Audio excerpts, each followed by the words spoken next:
I'm back again with the Tucson and happy to report that I'm finally complete the RV boat fuse box install for the Tucson, and it was a great success. So I wanted to show you how I wired and routed everything, along with some maybe additional information regarding the fuse box itself.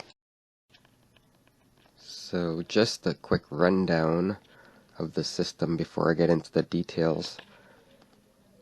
It all starts here at the battery, as you would suspect, and I got a 4-gauge cable going into this 100 amp heavy duty fuse, and I routed the 4-gauge up along here. I think it looks really good, and this beautiful relay, it's 120 amp. It's actually called a split charge relay. Other end of that, we got an 80 amp breaker.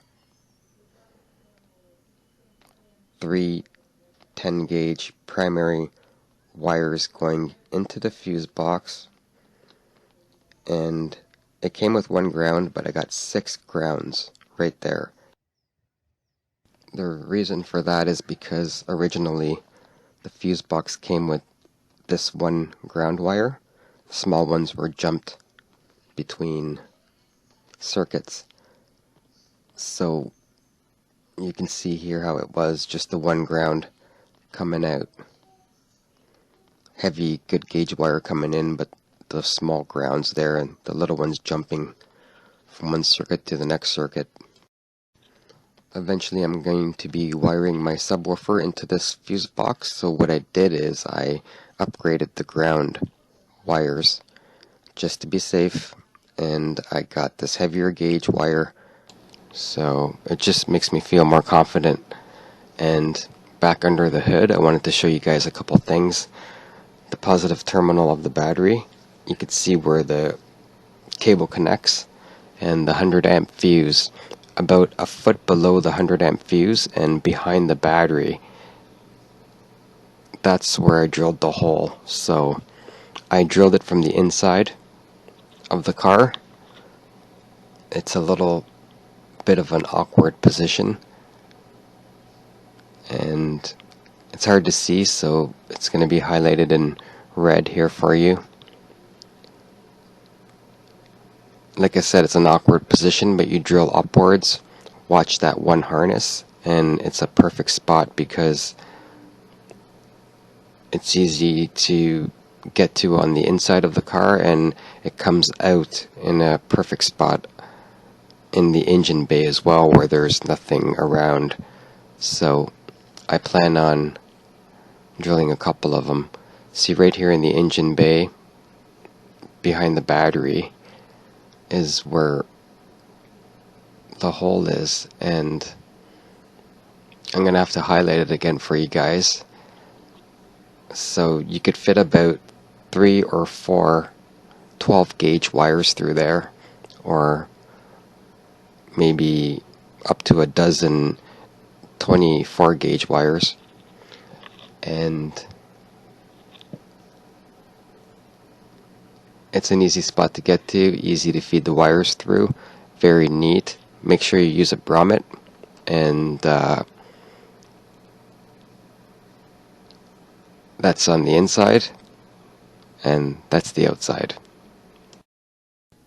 Ran the wires through. These are coming from the engine bay, and these ones are for my switches. And in order to make all the switches functional, I wired them up and used the fuse tap into the fuse box, and now all my switches come on whenever my lights come on, whenever it's dark outside or whenever my headlights are on. They just come on with my cluster. That's the fuse I tap into for the switchboard. Is I use the cluster fuse in the cabin fuse box, the fuse marked cluster. So the board's got power, and when I hit this 12 volt power toggle switch here, then the fuse box will come on, because it'll send a low current signal to the split charge relay, and then that will trigger power to flow to my fuse box. Love this switch panel, and I love the location because I have access to both my USB ports, my cigarette lighter, wireless charger. So I'm all powered up, and the next video is going to be fog lights. I'm going to include several different wiring methods, and I'm also working on some other cool stuff like oil pressure gauges. So you guys take care of your Tucson, and I'll see you in the next video.